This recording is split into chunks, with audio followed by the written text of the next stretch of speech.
بسم اللہ الرحمن الرحیم الحمدللہ رب العالمین والصلاة والسلام علی اشرف الانبیاء والمرسلین نبینا محمد وعلی آلہ واصحابہ اجمعین اما بعد فاعوذ باللہ من الشیطان الرجیم ان اللہ یحب التوابین ویحب المتطہرین۔ توبہ کے ثمرات دنیا اور آخرت میں۔ پیارے بھائیو، توبہ کا مطلب ہے رجوع الی اللہ، اللہ تعالیٰ کی اطاعت یا اللہ تعالیٰ کی طرف رجوع کرنا۔ آپ جانتے ہیں کہ جب انسان گناہ کرتا ہے تو وہ جو ہے وہ اللہ تعالیٰ سے دور ہو جاتا ہے، پھر گناہ کیا پھر دور ہوتا رہتا ہے، لیکن جب اس کو احساس ہو جاتا ہے تو جب وہ توبہ کرتا ہے تو اللہ سبحانہ و تعالیٰ اس کو اپنی رحمتوں میں ڈھانپ لیتے ہیں۔ تو آئیے اب اس کے کیا ثمرات ہیں، تقریباً 10 مختصر بیان کرنے کی کوشش کروں گا۔ پہلا فائدہ جو میں نے آپ کے سامنے سورۃ البقرہ کی آیت نمبر 222 تلاوت کی، جس میں اللہ سبحانہ و تعالیٰ فرماتے ہیں کہ ان اللہ یحب التوابین، اللہ تعالیٰ جو ہے وہ توبہ کرنے والوں سے محبت کرتے ہیں۔ اسی طرح دوسرا فائدہ،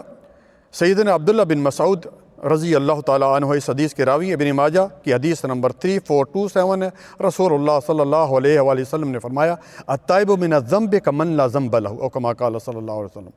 کہ توبہ کرنے والا ایسے ہے کہ جس طرح کہ اس نے گناہ نہ کیا۔ سبحان اللہ۔ تیسرا فائدہ، توبہ کرنے سے اللہ تعالیٰ جو ہے اس کے سابقے جتنے بھی گناہ ہیں صرف بھائیوں معاف نہیں کرتا، بلکہ ان گناہوں کو نیکیوں کے ساتھ تبدیل کرتا۔ اللہ اکبر۔ آئیے سنتے ہیں سورۃ فرقان آیت نمبر 70، الا من تاب وآمن وعمل عملا صالحا فاولئک یبدل اللہ سیئاتہم حسنات، کہ جو شخص جو ہے وہ توبہ کرے، سچی اور خالص توبہ کرے، اور پھر اس کے بعد ایمان لائے، یہ ضروری ہے، شرک نہ کرتا ہو، توحید پر ہو، اور تیسری چیز کیا، وہ عمل صالح شروع کر دے تو اللہ تعالیٰ اس کے جتنے بھی سابقے گناہ ہیں 50 60 70 80 سال، ان کو جو ہے وہ نیکیوں کے ساتھ تبدیل کر دیتے ہیں۔ چوتھا اس کا فائدہ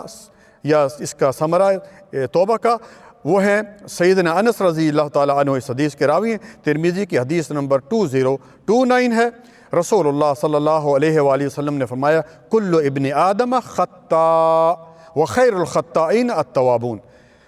کہ آدم کا ہر بیٹا خطا کار ہے، غلطی کر سکتا ہے، لیکن بہترین غلطی کرنے والا کون ہے؟ جو توبہ کر لے۔ اسی طرح میرے بھائیو، پانچواں فائدہ اس کا یہ ہے کہ وہ شخص دنیا اور آخرت میں کامیاب ہو جاتا ہے۔ آئیے سنتے ہیں رب العالمین کا فرمان، سورۃ نور آیت نمبر 31 وَتُوبُوا إِلَى اللَّهِ جَمِيعًا أَيُّهَا الْمُؤْمِنُونَ لَعَلَّكُمْ تُفْلِحُونَ، کہ اے مومنو تم سب اللہ تعالیٰ کے ہاں توبہ کرو تاکہ تم کامیاب ہو جاؤ۔ چھٹا فائدہ اور ساتواں وہ بھی اسی سورۃ تحریم کی جو ہے وہ آیت نمبر 8 میں 28واں پارہ ہے، یا ایھا الذین آمنوا توبوا الی اللہ توبۃ نصوحا عسیٰ ربکم ان یکفر عنکم سیئاتکم ویدخلکم جنات تجری من تحتہا الانہار۔ یہاں پہ اہل ایمان سے اللہ سبحانہ وتعالیٰ کا خطاب ہے کہ اے ایمان والو، اللہ تعالیٰ سے خالص اور سچی توبہ کرو، پھر کیا فائدہ ہو؟ اس کا فائدہ کیا ہوگا کہ قریب ہے کہ اللہ تعالیٰ اس کے گناہ بھی معاف کر دے گا، اور اللہ تعالیٰ اس کو ایسی جنتوں میں داخل کرے گا جس کے نیچے نہریں بہتی ہیں۔ آٹھواں فائدہ پیارے بھائیو، سیدنا ابو ہریرہ رضی اللہ تعالیٰ عنہ اس حدیث کے راوی ہیں، صحیح ابن ماجہ میں یہ حدیث موجود ہے، حدیث نمبر 3426، رسول اللہ صلی اللہ علیہ وآلہ وسلم نے فرمایا اگر تمہارے گناہ آسمان تک پہنچ جائیں، سبحان اللہ، یعنی زمین بھر جائے، زمین سے پھر اٹھتے گناہ آسمان تک پہنچ جائیں، ثم تبتم، پھر تم توبہ کرو، لتاب علیکم، پھر جو اللہ تعالیٰ تمہارے گناہ جو ہے وہ معاف کر دیں گے۔ اسی طرح میرے بھائیو، نامی حدیث جو آپ نے سنی ہوگی کہ 99 قتل کرنے والا جو شخص ہے اس نے توبہ کی تو اللہ تعالیٰ نے اس کو جو ہے وہ جنت میں داخل کر دیا۔ اس لیے ہمیں چاہیے کہ ہم توبہ کرتے رہیں، اور یہ دعا آخر میں سناتا ہوں، اللہم انی اسألک توبۃ نصوح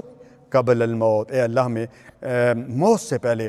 جو خالص توبہ کی توفیق عطا فرما۔ جزاکم اللہ خیراً، بارک اللہ فیک، السلام علیکم ورحمۃ اللہ وبرکاتہ۔